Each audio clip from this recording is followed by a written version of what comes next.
ආයිබෝන් කියලා පිළිගන්නවා වාස්තු පේජ් එකට හැමෝම.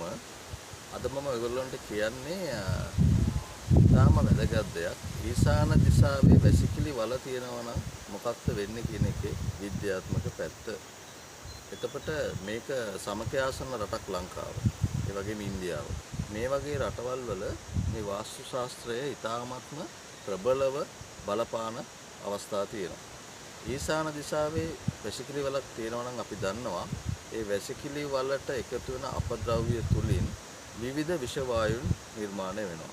උදාහරණයක් විදිහට මෙතේන් ඒ වගේ දේවල්. එතකොට ඊශාන දිග මෝසම් කාලෙට මේ සියලු වායු ධාරා නිවස තුලට ගලාගෙන එනවා. මොකද ඊශාන පැත්තේ තියෙනවා. නිර්ත දිග මෝසම් කාලයට මේක ප්‍රශ්නයක් නෑ. ඊශාන පැත්තට ගහගෙන යනවා.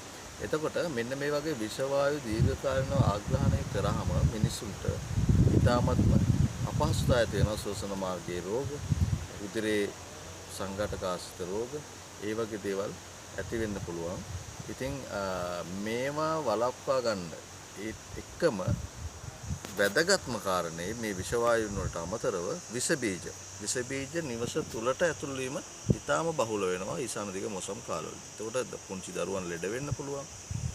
ඒ හැම දෙයකින්ම වෙන්නේ තමන්ගේ පරිහානිය, ආර්ථික පරිහානිය.